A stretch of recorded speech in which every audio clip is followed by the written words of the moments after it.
মহিলাদের শারীরিক সমস্যা থাকার কারণে পিরিয়ড 5 দিনের দিন মনে হয় ভালো হয়ে গেছে, কিন্তু নামাজ পড়ার পর দেখা যায় সমস্যাটা আছেই। কোনো কোনো সময় 6-7 দিনও থাকে। অবস্থায় করণীয় কি?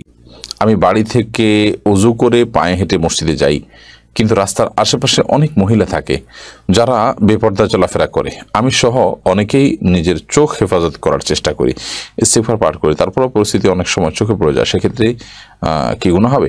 মৃত্যু ভীতি থেকে মুক্তি পাওয়ার উপায় কি? ওযু ছাড়া হাদিস শরীফ পড়া যাবে কিনা? আজানে ভুল হলে কি দ্বিতীয়বার আজান দেওয়া লাগে? না দিলে কি নামাজ হবে না? জানাজার নামাজে 5 তাকবীর হলে কি নামাজ কি ভুল হবে?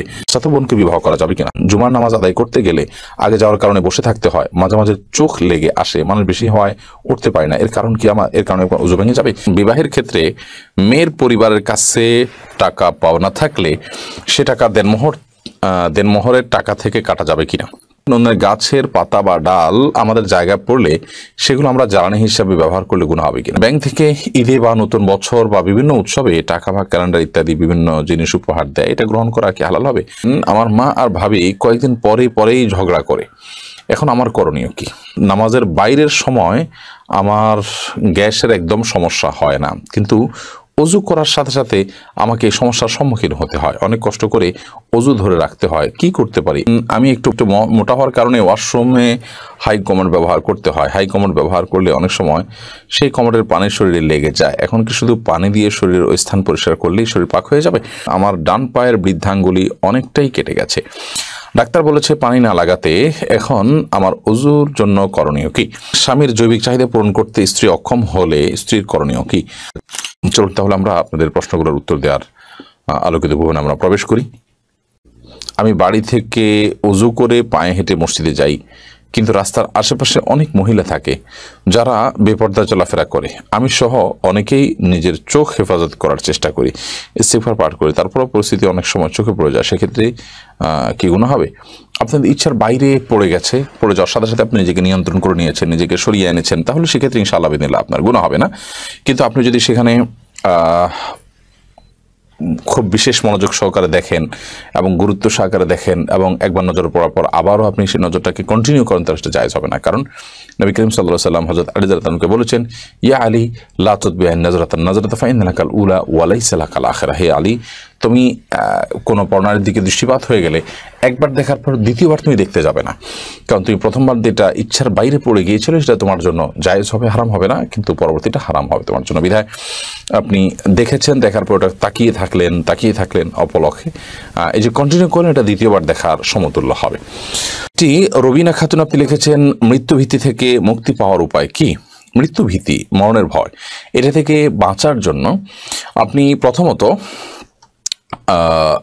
এটা যদি অতিরিক্ত পর্যায়ে চলে যায় এবং অহেতুক মৃত্যুভীতি আপনার মধ্যে আসতেই থাকে, তাহলে বুঝতে হবে যে আপনাকে কেউ ব্ল্যাক ম্যাজিক বা সেহের করেছে, জাদু করেছে। আপনি এটার জন্য রোকিয়ার শরণাপন্ন হতে পারেন। রোকিয়ার মাধ্যমে যদি আপনি ট্রিটমেন্ট করেন, আশা করা যায় ইনশাআল্লাহ বিদিনিল্লাহ আপনার এটা দূর হবে, এবং অনেক মানুষ এর মাধ্যমে উপকৃত হয়েছেন এবং হয়ে থাকেন, আমরা জানি।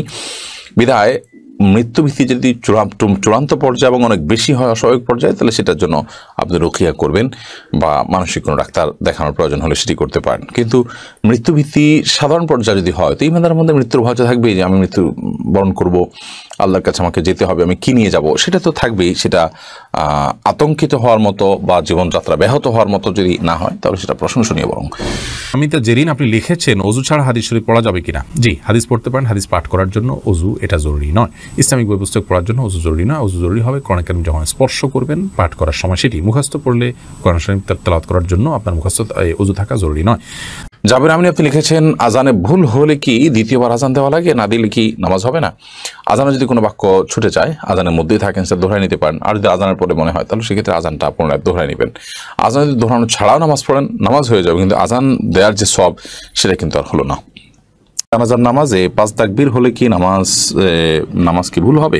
জানাজার নামাজ তো 4 তাকবীরের সাথে পড়বেন, 5টা তাকবীর দিলে সেটা ভুল হবে, কিন্তু এখানে যেহেতু জানাজার নামাজ যদি সেজদাও নাই, অতএব নামাজ হয়ে যাবে। এর কারণে নামাজ হবে না, ব্যাপারটি সেরকম নয়, কিন্তু এটি ভুল। চাচাতো বোনকে বিবাহ করা যাবে কিনা? চাচাতো বোন অবশ্যই আপনি তাকে বিয়ে করতে পারেন, যদি তার সাথে যদি আপনার দুধ বোনের কোনো সম্পর্ক না থাকে, অর্থাৎ একই মায়ের যদি পান না করে থাকেন, তাহলে সেক্ষেত্রে চাচাতো বোনকে বিয়ে করা যাবে, কোনো অসুবিধা নেই, কারণ আপনার চাচাতো বোন আপনার মাহারাম নন মাহারাম বিধায় থাকে, আপনি বিয়ে করতে পারেন। জুমার নামাজ আদায় করতে গেলে আগে যাওয়ার কারণে বসে থাকতে হয়, মাঝে মাঝে চোখ লেগে আসে, মানুষ বেশি হয় উঠতে পারে না, এর কারণ কি? এর কারণে উজু ভেঙে যাবে? হালকা ঝিমুনি যদি আসে, বসে বসে ঝিমান, কোনো কিছুর সাথে হেলান দিয়ে না ঘুমান, তাহলে সেক্ষেত্রে ঝিমুনি এসে আপনি এদিক সেদিক পড়ে যাচ্ছেন, তার কারণে উজু ভাঙবে না। আলভির আইডি থেকে আপনি লিখেছেন, বিবাহের ক্ষেত্রে মেয়ের পরিবারের কাছে টাকা পাওনা থাকলে সে টাকা দেনমোহরের টাকা থেকে কাটা যাবে কিনা? বিবাহের ক্ষেত্রে যদি মেয়ের পরিবারের কাছে টাকা পাওনা থাকে, তাহলে সেক্ষেত্রে সেটা দেনমোহর হিসাবে আপনি কাটবেন তখন যদি এটা মেয়ের কোনো অধিকার সেখানে জড়িত থাকে, এবং মূলত মহারানাটা মেয়ের প্রাপ্য। মেয়ের পরিবারের কাছ থেকে বলতে মেয়ের বাবার কাছ থেকে আপনি পেয়ে থাকতে পারেন, তার ভাইয়ের কাছ থেকে পেয়ে থাকতে পারেন, সেটাকে কাটাকাটি করবেন মেয়ের সাথে, সেটা জায়েজ হবে না।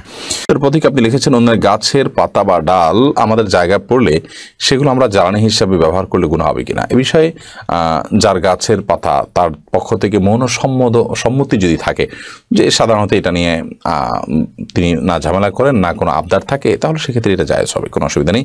আর যদি মনে হয় না তিনি তার এই জিনিসটাকে নিলে মনক্ষুণ্ণ হন, অসন্তুষ্ট হন এবং তিনি রাজি না, এমনটি বিভিন্নভাবে বোঝা যায়, সেটা স্পষ্ট বলুন কিংবা তার আচরণ দ্বারা, তাহলে সেটা নেওয়া উচিত হবে না। যদি জিনিসটি তার, যদি আপনার জায়গা পড়েছে, তারপর জিনিসটা তার, অতএব সেটা আপনি ব্যবহার করবেন না। জিকে আইডি থেকে আপনি লিখেছেন, ব্যাংক থেকে ঈদে বা নতুন বছর বা বিভিন্ন উৎসবে টাকা বা ক্যালেন্ডার ইত্যাদি বিভিন্ন জিনিস উপহার দেয়, এটা গ্রহণ করা কি হালাল হবে? যদি হালাল প্রতিষ্ঠান থেকে আপনাকে এরকম উপঢৌকন দেয়, সেটা আপনি নিতে পারেন, কিন্তু হারাম প্রতিষ্ঠান থেকে দিয়েছে, সুদী ব্যাংক থেকে দিয়েছে, তাদের বেশি উপার্জন যদি সুদ থেকেই হয়, তাহলে সেক্ষেত্রে গ্রহণ করা জায়েজ হবে না। আর যদি সুদের বাইরেও তাদের প্রচুর পরিমাণ উপার্জন আছে, আপনার অন্যান্য বিভিন্ন হালাল তারা সার্ভিস দিয়ে ফি দিয়ে নিয়ে থাকেন, ইত্যাদি ইত্যাদি নানা উপার্জন আছে, সেগুলো যদি পরিমাণ অনেক বেশি থাকে, আপনাকে তারা দিয়েছে, তাহলে সেটা আপনি নিতে পারেন অ্যাজ এ উপঢৌকন। এমডি আমিন আপনি লিখেছেন, আমার মা আর ভাবি কয়েকদিন পরেই ঝগড়া করে, এখন আমার করণীয় কি? আপনার মা এবং ভাবি যখন ঝগড়া করে, তখন আপনি তাদেরকে পালে নাসিহা করবেন বা স্বাভাবিক অবস্থাতে নাসিহা করবেন। ঝগড়া অনুচ্ছেদগুলো যদি হিতে বিপরীত হয়, তাহলে এর বাইরে আপনি যদি তাদেরকে নাসিহা করে কোনোভাবে সামলাতে না পারেন বা নিয়ন্ত্রণ করতে না পারেন, অন্যের মাধ্যমে বোঝাতে পারেন, আল্লাহর কাছে দোয়া করতে পারেন, এর বাইরে আপনার কিছু করণীয় নেই। এরপরে যদি তারা একই কাজের পুনরাবৃত্তি করতে থাকে, আল্লাহর কাছে তারা গুনাহগার হবে। জাহান লিখেছেন, স্বামীর জৈবিক চাহিদা পূরণ করতে স্ত্রী অক্ষম হলে স্ত্রীর করণীয় কি? যদি স্ত্রী স্বামীর জৈবিক চাহিদা পূরণ করতে অক্ষম হন, তাহলে সেক্ষেত্রে স্বামীকে একাধিক বিয়ের ক্ষেত্রে তিনি সহযোগিতা করবেন, এবং স্বামীর চরিত্র হেফাজত করা একটা গুরুত্বপূর্ণ বিষয় এবং বিয়ের অন্যতম লক্ষ্য এটি। তো সে লক্ষ্য যদি পূরণে অপারগ হন তিনি, তাহলে সেক্ষেত্রে স্বামী গুনাহের দিকে যেতে পারেন, চরিত্র নষ্ট হতে পারে। সেই জায়গা থেকে স্বামীর জন্য দ্বিতীয় বা তৃতীয় স্ত্রীর ব্যবস্থা করা এবং সেটার জন্য মানসিক সম্মতি দেওয়া, তাকে সহযোগিতা করা, এটা কর্তব্যের অংশ। আফসানা ইমরুদ লিখেছেন, মহিলাদের শারীরিক সমস্যা থাকার কারণে পিরিয়ড 5 দিনের দিন মনে হয় ভালো হয়ে গেছে, কিন্তু নামাজ পড়ার পর দেখা যায় সমস্যাটা আছে, কোনো সময় 6-7 দিনও থাকে, অবস্থায় করণীয় কি? যদি প্রায় এরকম হয়, আপনার দিন ফিক্স না থাকে, তাহলে সেক্ষেত্রে সামান্য সময়ের জন্য গ্যাপ হয়ে যদি আবার শুরু হয়ে যায়, তাহলে সেক্ষেত্রে মাসিক হিসাবে গণ্য হবে। আর যদি আপনার দিন ফিক্স থাকে, এরপরে হঠাৎ করে অনেক পরে, একদিন পরে, আধা দিন পরে আবার দেখা যায়, তাহলে সেক্ষেত্রে রোগ হিসাবে গণ্য করবেন।